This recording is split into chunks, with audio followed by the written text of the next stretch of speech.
چرا بعضی آدم‌ها هرچی کمتر میدونن مطمئن‌تر حرف میزنن؟ تا حالا دقت کردی بعضی آدم‌ها برای هر چیزی جواب دارن. اقتصاد نظر دارن، پزشکی نظر دارن، فوتبال نظر دارن، فضا بازم نظر دارن. انگار هیچ موضوعی وجود نداره که دربارش مطمئن نباشن.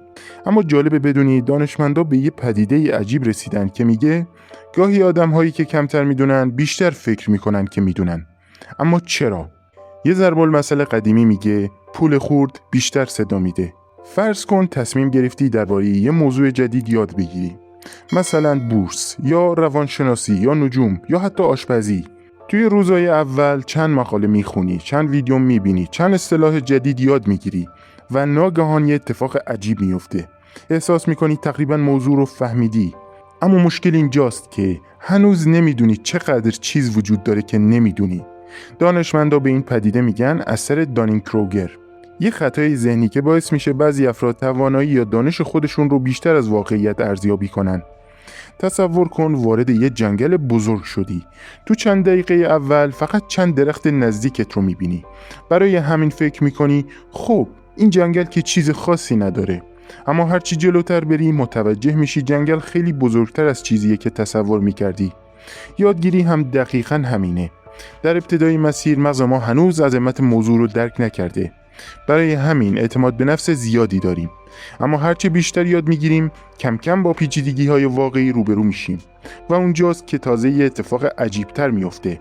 اعتماد به نفس ما کمتر میشه، نه چون باهوش نیستیم، بلکه چون تازه فهمیدیم چقدر چیز وجود داره که هنوز نمیدونیم.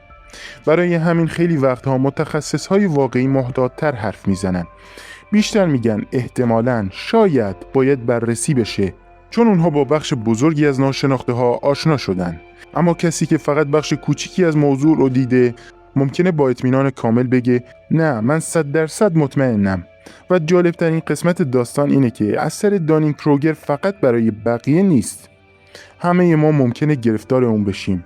من، تو، دوستت، معلمت، هر کسی. چون مغز انسان ذاتاً دوست داره احساس کنه اوضاع رو فهمیده. دوست داره احساس کنترل داشته باشه. و گاهی همین باعث میشه بیشتر از چیزی که واقعاً میدونیم به دانسته هامون اعتماد کنیم.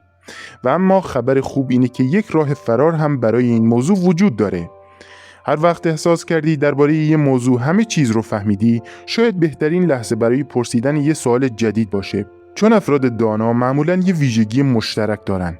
اونها بیشتر از این که دنبال اثبات دانایی خودشون باشن، دنبال یاد گرفتن چیزهای جدیدن. شاید نشانه واقعی دانایی این نباشه که برای همه چیز جواب داشته باشی. شاید این باشه که بدونی هنوز چیزهای زیادی هست که نمیدونی. راستی تا حالا شده درباره این موضوعی مطمئن باشی و بعداً بفهمی ماجرا خیلی پیچیده تر از چیزی بوده که فکر میکردی؟